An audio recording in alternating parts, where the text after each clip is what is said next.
If you remember the incident that happened at Katampe Extension where the Arise presenter was killed, the robbery incident, unfortunate incident happened, and the Commissioner of Police came out to promise residents of FCT that he was going to fish out the perpetrators. With that, the Commissioner of Police launched an investigating team led by ACP Victor Godfrey. He's the Commander Scorpion Squad, and today we are here to roll out the achievement. The squad, Scorpion Squad, went out to ensure the arrest of these suspects. There are about 12 of them. Now, this is a breaking news that just came in. The Nigerian police should be commended because as of a few hours ago, they have arrested all the suspected armed robbers who were involved in the robbery incident that ended up claiming the life of Arise TV star Somtochukwu Maduagwu. Now, this case is on my channel, and if you are not familiar with it, just take some few minutes and check out that case. But basically, Somtochukwu Maduagwu was a very, very beautiful, intelligent Nigerian lawyer and news anchor who was on her way to just setting records and breaking trends. But unfortunately, some few days ago, she lost her life to an armed robbery incident that occurred in her apartment complex when she decided to take a jump from the third floor of this apartment building instead of waiting to meet up with the robbers when they got to her. It became fatal and she lost her life. The security officer of that apartment was also unalived by these robbers. Basically, that is just a quick summary, but the more details of it are in this episode that is on my channel. You can check it out. But as of a few hours ago, the Nigerian police, according to their promise, have arrested these suspects.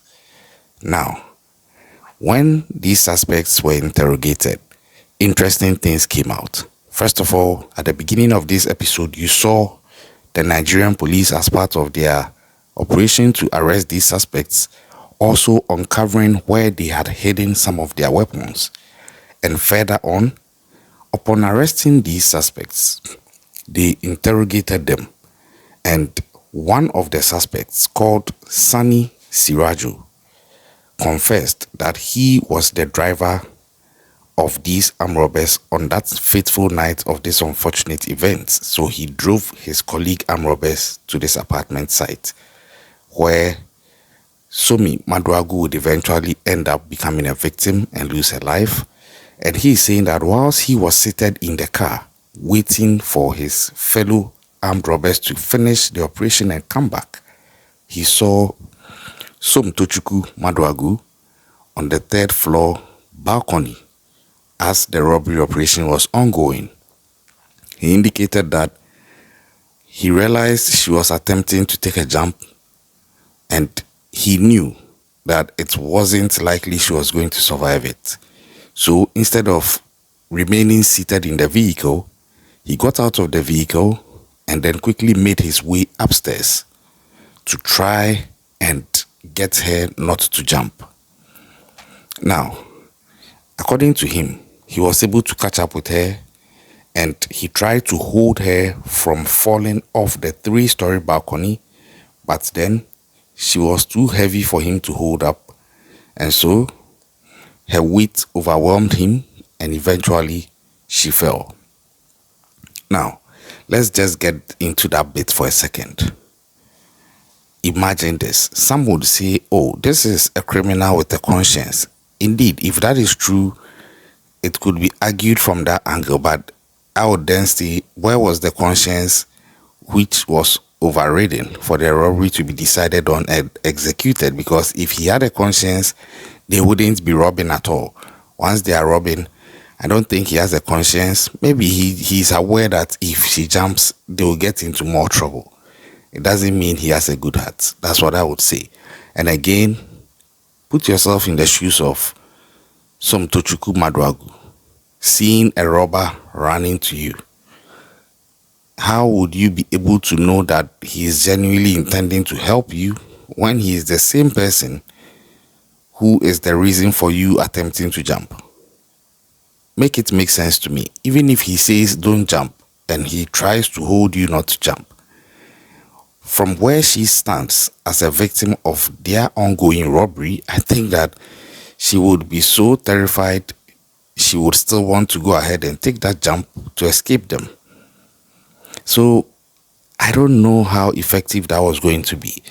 In actual fact, I think that if he really wanted to save her and prevent her from jumping, he should have convinced his colleague robbers to stop the armed robbery and just drive away. I think that definitely would have resulted in her also abandoning her intent to jump from the third floor and flee from them. Well, let me know what you think about that bit. Then another suspect called Shamsuddin Hassan also would go on to confess that he used his firearm to unalive the security guard when the security guard attempted to prevent them from gaining access to the apartment when they were about to commence the robbery. So definitely, I'm sure he's going to face the murder charge. There may be forms of conspiracies playing out here for the other parties involved. I don't know how the other robber, Sani Siraju, who was trying to help, according to his words, trying to prevent Somtochukwu from taking that jump. I don't know how that is going to work for him or against him, but definitely most of them, if not all, are going to face various charges that are linked to the conspiracy to commit what they committed and everything that flowed from it. And I think that the Nigerian police have done an excellent job. You see CCTV footage of some of the scenes from that night, per what was captured by the CCTV in the apartment, and you would see that these guys were not playing around. You could also hear in the background the screams of some of the tenants, and you expect that Miss Somtochukwu Maduagwu would have been so level-headed to see one of these robbers running towards her and just still be level-headed enough to understand and appreciate that he just wants to help her. I don't think this Sani Siraju is telling the truth that he was trying to prevent her from jumping. I don't think that is the truth, because as it stands now, it's just his word. Somtochukwu Maduagwu, unfortunately, is not alive to corroborate it or tell her side of what happened. It's very unfortunate. And I think that, again, the Nigerian police should be commended, because it looks like they've done an amazing job. Because it turns out that this is not the first robbery committed by this group. By their own confession, they've been committing these robberies typically in other parts of the state. And this was not the first time. They've also cited that they have somebody who supplies them with the ammunition for them to commit these robberies. Now, when they were picked up, some of the items retrieved from them included a locally made AK-47 and other hand weapons, machetes, knives, mobile phones, flash torches, and things that are used to force and rip through doors. But you see, I ask myself, what would it take for these things to be prevented at all? Because in as much as this is good that they've been arrested, whatever happens to them cannot bring back the two lives that were lost. That is the life of Somtochukwu Maduagwu and the security person at the apartment. Nothing can bring them back. If these guys are successfully prosecuted and imprisoned, it may bring closure to the case officially, but the families of these victims would always live their lives knowing that these loved ones of theirs have passed on and will never come back. So I'm thinking that it's about time most of these security agencies rather focus on, and not just them, including their governments, focus on putting in preventive measures that even eliminate the possibility of the crime to have been successfully carried out in the first place. That is one of the key things that I'm expecting these security agencies and their governments should be working towards. And some of these things can be easily eradicated if employment is available for people to do. And also if entrepreneurship is encouraged and the system fosters same, where young entrepreneurs are given certain eases in tariff charges, they are given certain waivers of taxes, because in as much as it doesn't justify it, sometimes some of these criminals tend to crime because of hardship, although it's not a justification, but that is the reality. Some people are so not level-headed, they are not able to hold themselves when things are hard. They just resort to the cheapest and easiest way of making money, which is to turn to crime. And the unfortunate thing is, you may argue that it's not an excuse, which I agree with you, but they still do it, and they turn on innocent people like Somtochukwu Maduagwu, who in fact was born in the UK, had her whole life going on beautifully, but decided she was going to come down to Nigeria and help build her country, only to come and fall victim to these tax.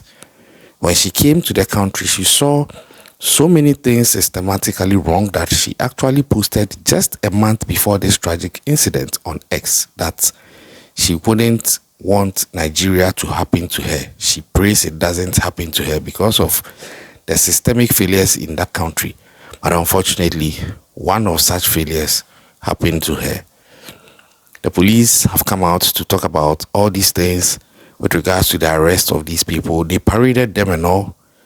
And I was waiting to hear about the hospital bit when they allegedly conveyed Somtochukwu Maduagwu to the hospital. Per what I found in my research, they didn't say anything about it, so I don't still know whether it's accurate that they took her there and the hospital was misbehaving or not. But as per what I've seen being put out, I'll still tip my hats off to the police and commend them for a good job done. I'll catch you on the next one. Stay safe out there.